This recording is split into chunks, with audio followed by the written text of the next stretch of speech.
அழகு தமிழ் அகாடமி அன்புடன் வரவேற்கிறது. எதற்காக இந்த காணொளி அப்படின்னு பார்த்தீங்கன்னா, ஒரு வினா விடை இனி பல கேள்விகளுக்கு தடை அப்படின்ற தொடர் வகுப்பில் 6வது வகுப்பு தான் இன்னைக்கு. வாங்க கேள்விக்குள்ளே போகலாம்.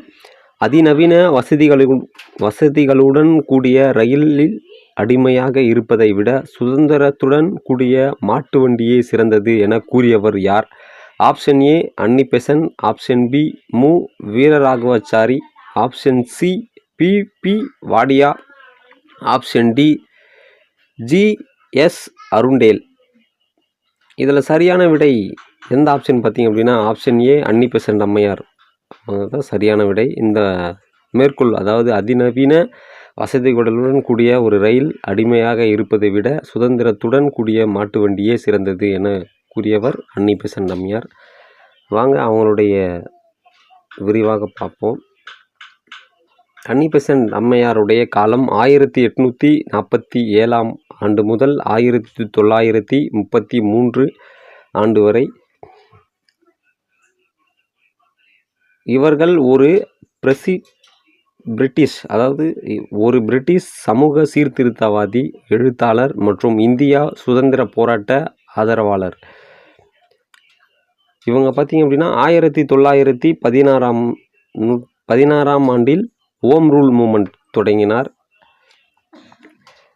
இந்தியர்களுக்கு சுயேட்சை வேண்டும் என்று போராடியவர் அன்னி பெசன்ட் அம்மையார். 1917 ஆண்டு இந்தியன் நேஷனல் காங்கிரஸ், அதாவது ஐஎன்சின்னு சொல்லுவாங்க, இந்திய தேசிய காங்கிரஸ் தலைவரானார்.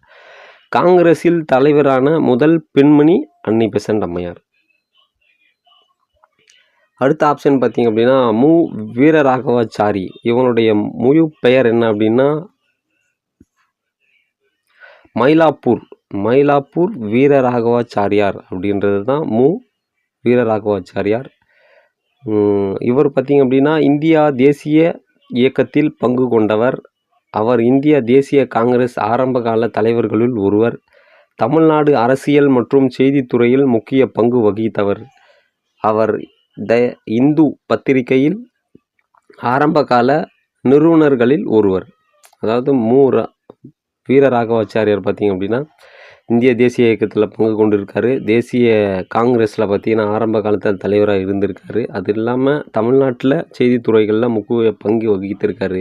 த இந்து பத்திரிகை, அதாவது த இந்து அப்படின்னு சொல்லுவோம் இப்போது இருக்குல்ல, அந்த இந்து பத்திரிகை ஆரம்பகால நிறுவனர்களில் இவரும் ஒருவர்.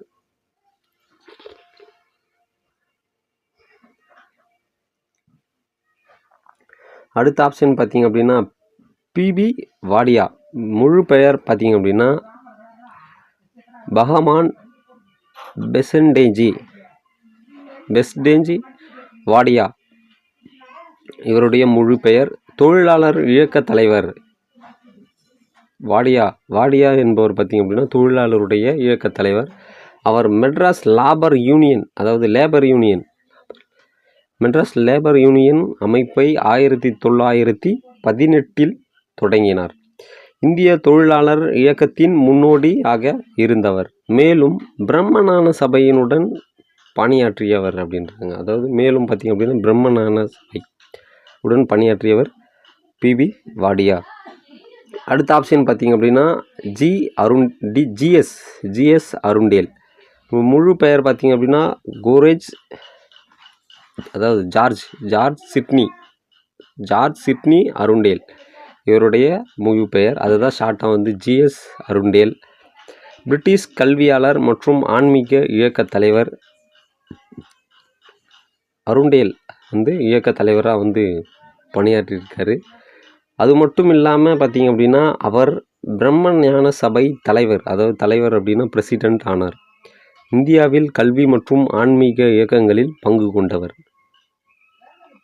அன்னி பெசன்ட் உடன் நெருக்கமாக பணியாற்றியவர் இந்த ஜி.எஸ். அருண்டேல். இன்னைக்கு பார்த்தீங்க அப்படின்னா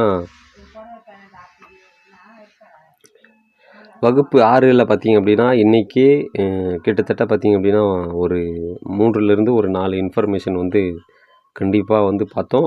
அது மட்டும் இல்லாமல் ஒரு 4 ஆப்ஷனுக்கான ஒரு விளக்கம், அதாவது ஒரு குறிப்பிட்ட விளக்கம் பார்த்தீங்க அப்படின்னா நான் கொடுத்துருக்கேன்.